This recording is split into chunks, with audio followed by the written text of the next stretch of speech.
Hello everybody, first month is here.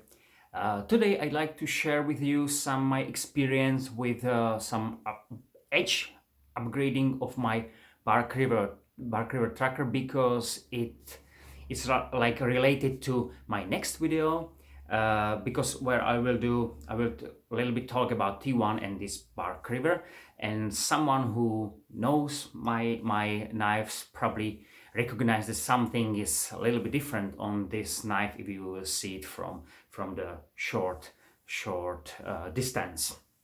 So that's why I'm doing this one. I decided to really touch the blade more. I was inspired by one of you. I don't know the name. Sorry. Who got the Bark River tracker, and he sent the tracker to Bark River to make them full convex for him on the knife. So I said I'd like to have it also, but problem is if I will send it there, it takes time, some money, just even for the postage. But of course, this is some I would say that something more than normally they do. I mean, they will charge for it, of course, because it's service. So I said okay, and there's another thing, I'd like to do it for myself, still learning. So I did something on the knife. As you can see here, it is not definitely full convex. I can't do full convex, but this is hardened A2 tool steel for 60 Rockwells, which is quite hard. And really, I must say, I get respect to the steel because it's really hard to do it just with your D tool. Normally, I don't have some special tools or something like that. So as you can see here,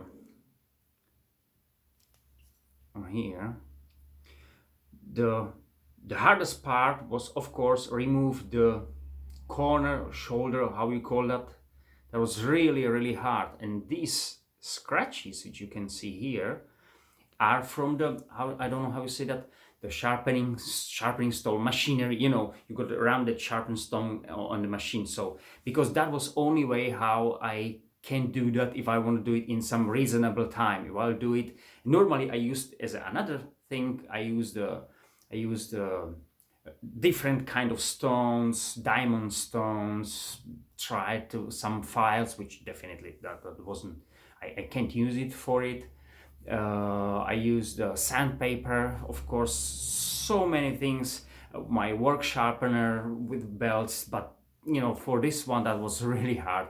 I would say this like when I did on my T1 this part, there's lots of I removed at least 10 grams of steel of that, because compared to weight before and after that, and that this one was piece of cake. This one takes just time, and you've seen your progress on this. Nothing. That was really unbelievable. So I did it. So these scratches, what you can see here and here, are from the stone wheel. And so I'm nearly done. Moment. So it was only way how to remove the corner, as I said, or shoulder. That was really hard. I tried the files and everything. It was like like you try to filing a glass. It's just just sliding up, and you felt nothing. Just like it does nothing. I mean, the files. Oh, that was really hard job. So anyway, I succeed after that. I put it in this way. In practical way, I did everything I want. It works as I wanted, because before that, you can check it in my old video where I did some splitting or something like that.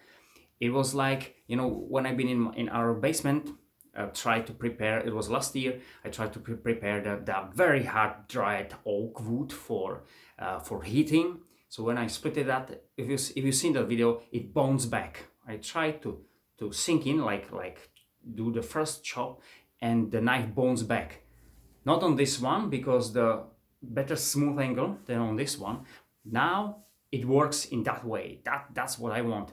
I had actually this knife after this upgrade outside in our cabin, and I tried to chop through some branches, and it works much better as a knife.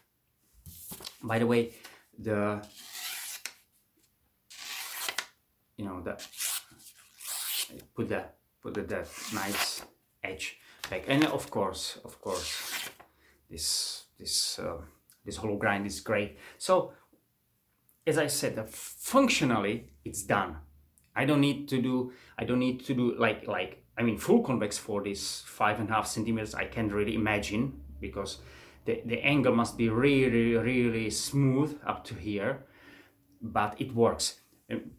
It was before that, when I chopped in the wood, when I want to chop some bigger or larger piece of wood, simply in two. It works like splitting axe. You do chop a few chops into that, and then it start to chew out some big pieces of wood, but the axe doesn't bite into it. And the knife, this one, works in that way also. So it bounce back, or it removed some pieces of wood. This one, it works more like something in between heavy chopper, the machete, and something what has the thick blade or thick edge. So it bites in really, so it sinks into that's very good. And if you do it, so the point is, if you got a thin blade, the main problem is if it bites in and you need to use your power to remove it, especially like with machete. That's, for example, when the new Bark River machete was released. You can see some in-use video and that's what I don't like, when you swing into it and that's, I'd say, a serious piece of wood, so it's not just like tiny branch which you simply chop off. The machete sinks in, and then there was really possible to see how they work to remove it out. Then I understand that's really impractical, because you're losing your energy, time, and everything, and that can't happen if you go that kind of the axe edge. In the other hand, if there is something in between, when you got the, I would say, powerful chop, and the edge sinks into wood, so you don't need to do it that many times, because you go deep in one, deep in two, in the optional case, and then you go the V, which is out. Then you do it again and again. If you go the real steep angle like it was there, you need to like really smash the wood into some small pieces, and then it start to shoot out, and really shoot out. You chop in and boom, and everything is flying away.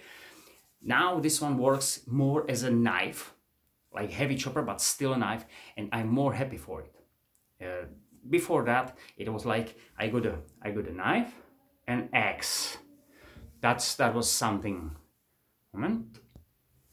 There's really a rush in our house, so sorry about that again. So that was the point. Now I do like this knife more, because I feel it more like a knife. I understand the steep angle like more protects the edge between against the damaging, but to be honest, because I use machetes which has really tiny edge from worse steel, usually more softened, and I didn't destroy the edge.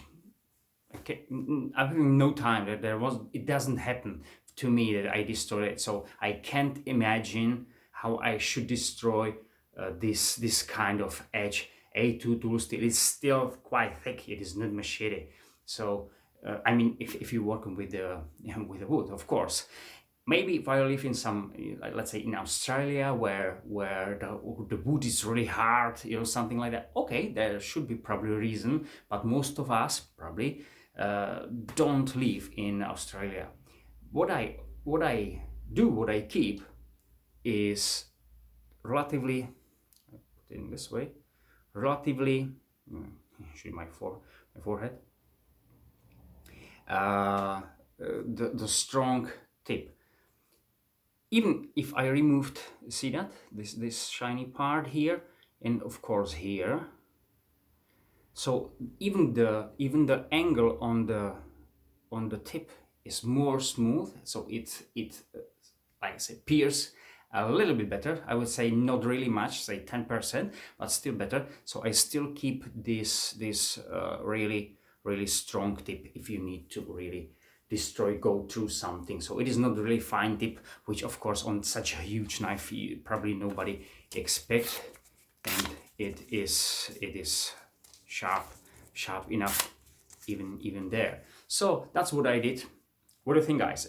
Anyway, I said, as a functionally, it is done for me, but as a aesthetically, I'll probably carry on, but through time. It is not something I really need to do it, because I don't really have a plan to sell the knife.